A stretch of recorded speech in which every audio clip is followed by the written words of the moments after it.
leur site. En plus, ces soldats qui sont venus nous attendre et qui travaillent pour eux n'ont aucun moyen de déplacement. Ils ne sont pas vraiment venus pour nous escorter. Seconde surprise. Oui, oui. On est en train d'assister à quelque chose d'extraordinaire. Quelque chose de surréaliste. Quand on dit qu'on est indépendant, on doit quelquefois s'interroger si c'est vrai. Nous sommes à Kamituga. On est venu pour voir la mine.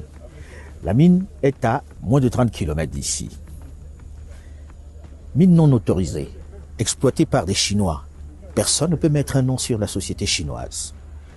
Par politesse, le ministre des Mines provinciales a appelé les Chinois pour leur dire « on vient chez vous aujourd'hui ». Vous savez ce qu'ils ont fait? Ils ont fermé les portes, ils sont partis. Ici, c'est le trafic d'autre chose, sauf que c'est plus soft. À vous, jeunes, de ne pas laisser faire. Ne vous laissez pas faire. Nous nous sommes laissés faire. Vous ne devez pas accepter ça. C'est inacceptable, tout simplement. Aux autorités congolaises de prendre aussi leurs responsabilités. Ça ne peut pas exister. Derrière nous, il y a un ministre des Mines provinciales qui est avec nous sur le tarmac, on ne peut pas bouger. Et ce qu'on nous proposait même, c'était d'emprunter ces motos-là, qui sont conduites par qui? Par ceux qui travaillent ici pour eux. Voilà comment on arrive à avoir des ambassadeurs qui sont tués sur ce territoire. C'est clair, nous ne sommes pas désirés dans le coin. Malgré l'importance des membres de la délégation, nous sommes obligés de repartir. Surtout que les soldats qui arrivent de plus en plus nombreux et menaçants, en moto, ne nous inspirent pas vraiment confiance. Non, parce qu'ici, les bandes armées dont on parle toute l'année, qui seraient des bandes tribales, comme on dit, etc., elles sont entretenues par ces miniers-là pour les garder. C'est eux qui gardent les mines. C'est eux qui protègent ces gens-là. Alors je ne sais pas qui est le chef de bande. Je ne sais pas qui approvisionne le chef de bande, parce que c'est lui le vrai patron. On est un peu comme si on était à Medellín ici. Oui, à Medellín, le siège du trafic de drogue colombien. Il faut s'étonner quand même de la présence active et permanente des soldats des FARDC dans les sites miniers. Une pratique qui viole la réglementation congolaise et même internationale et qui risque à terme de sortir les minerais congolais du marché mondial. Il l'était déjà. Il est revenu parce qu'ils ont corrigé les choses. Enfin, on croyait. Alors, courage, fuyons. Puisque nous ne pouvons pas nous rendre sur le site, directement dans les mines, nous choisissons de survoler à très basse altitude le site pour mieux juger la situation. Premier constat, il ne s'agit ni plus ni moins que d'une mine industrielle. C'est tout sauf artisanal ce qu'on voit. On a plutôt affaire à une exploitation semi-industrielle sauvage avec des excavatrices, des chargeuses, des bulldozers, des laveries d'or de dernière génération, des dragues qui raclent le fond des rivières et d'impressionnants camions-bennes. Second constat, jugez par vous-même la couleur de l'eau, l'étendue de la pollution de ce fleuve est là. Mesurez par vous-même l'étendue des dégâts sur la nature. C'est sans commentaire. On peut difficilement plus polluer une rivière qui, sachez-le, se jette plus loin dans le grand fleuve Congo. Déjà dans la région, on assiste à des maladies liées aux produits déversés dans ces rivières et fleuves où l'on extrait de l'or par ces firmes. Le mercure notamment, qui sert de solvant sélectif pour l'or. La dangerosité de ce produit n'est plus à démontrer. C'est pourquoi il est interdit pour toute exploitation industrielle en RDC comme dans le monde entier. Moi, j'ai soigné des malades qui étaient victimes des irradiations, des intoxications au mercure dans cette zone. Mercure. Bien sûr. Bien sûr. Je crois que même, Kinshasa avait envoyé des experts de l'UNIKIN pour venir vérifier ces irradiations.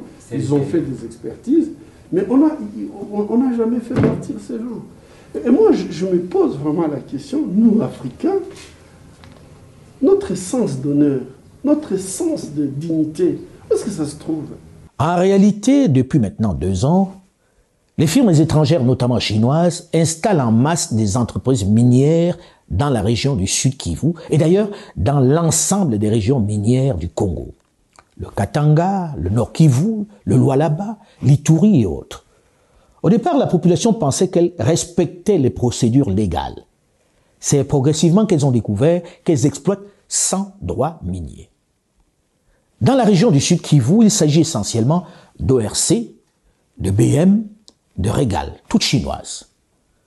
Pour les pauvres creuseurs qu'ils exploitent, qu'ils utilisent comme des esclaves, leur présence est le fait des autorités. Ils le pensent. Seulement, la technique est simple. Elles se mettent avec une petite coopérative agréée qui ne peut être détenue que par des citoyens de nationalité congolaise. C'est derrière elles que se cachent ces firmes chinoises. Alain, je crois que nous sommes dans une situation très difficile quand on voit comment l'exemple du Congo, aujourd'hui c'est l'absence, je dirais que même on a une absence de l'État. Parce que si un Chinois il vient de la Chine, il vous impose, il vous fait sortir de chez vous, il est en train d'exploiter l'or congolais, il vient, il le vend au marché, il met ses dollars en poche, et puis il part, il ne paye pas de taxes, d'ailleurs il s'en fout. Je peux vous dire qu'à Chavunda, ils ont même tué. Si la société civile est arrivée jusqu'ici, c'est puisque, en fait, les récalcitrants, ils étaient tout simplement tués dans votre propre pays. Il faut reconnaître que les financements ne viennent que d'autres pays, des Chinois, des Libanais. Et à ce moment-là, celui qui apporte l'argent arrive parfois à poser des conditions qui vont à l'encontre de ce que nous attendons. En réalité, dans la région du Sud Kivu, ces entreprises étrangères, notamment chinoises, qui polluent et qui dans le même temps n'ont aucune existence légale, n'ont peur de rien.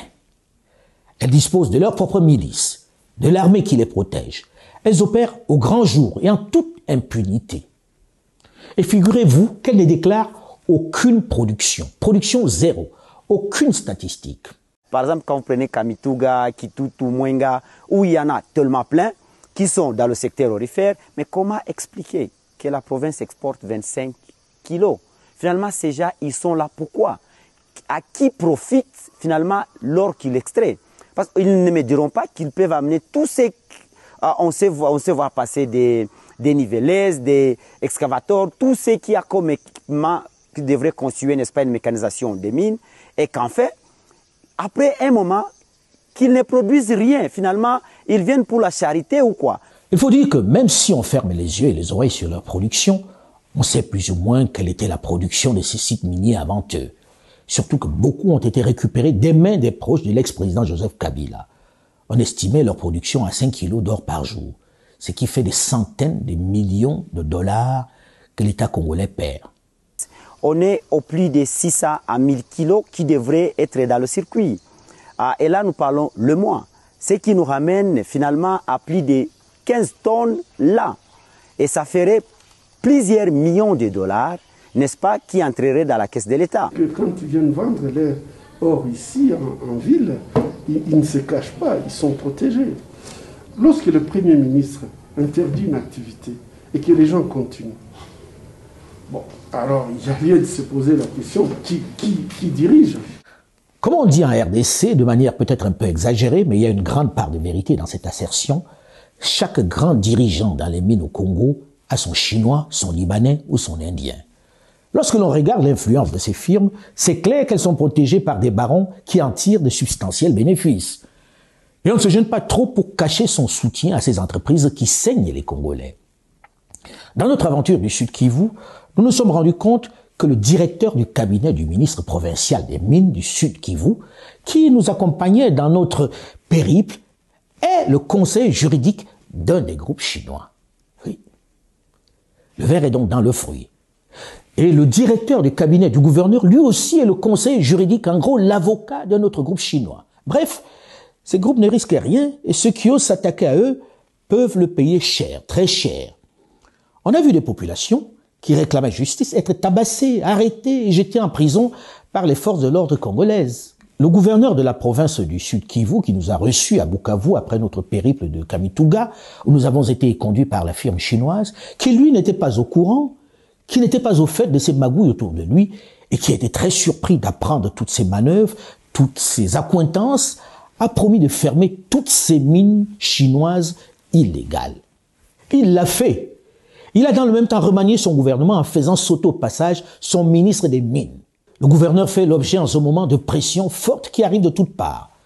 Beaucoup essaient de l'intimider pour que ces mines reprennent en toute illégalité leurs activités. La pression pèse vraiment sur les dirigeants provinciaux qui refusent comme lui d'entrer dans le jeu de la corruption et de la compromission.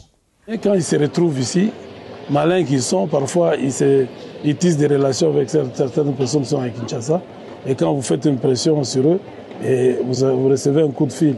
Bon, on est un peu habitué, mais on sait que ça va passer tout ça.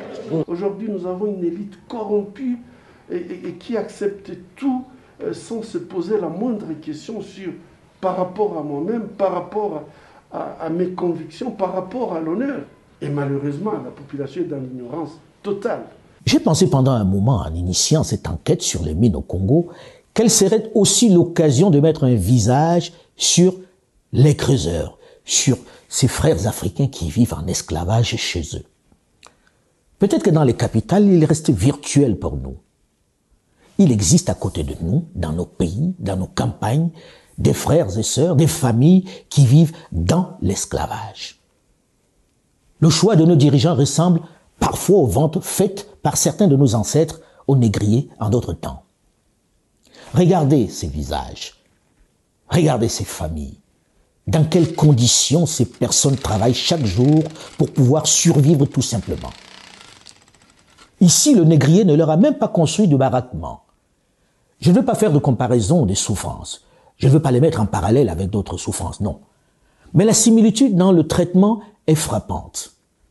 Je souhaite simplement attirer l'attention de nos dirigeants sur les drames qui se vivent à notre porte. Les injustices dont sont victimes nos frères et sœurs qui ne voient pas en quoi nous nous réjouissons dans les villes d'être indépendants. J'ai lancé une équipe de députés qui sont allés essayer de voir qu'est-ce qui se passe dans notre province. Arrivé sur une exploitation artisanale, quelqu'un qui pèse 80 kilos, il monte sur la balance, ça indique 47 kilos.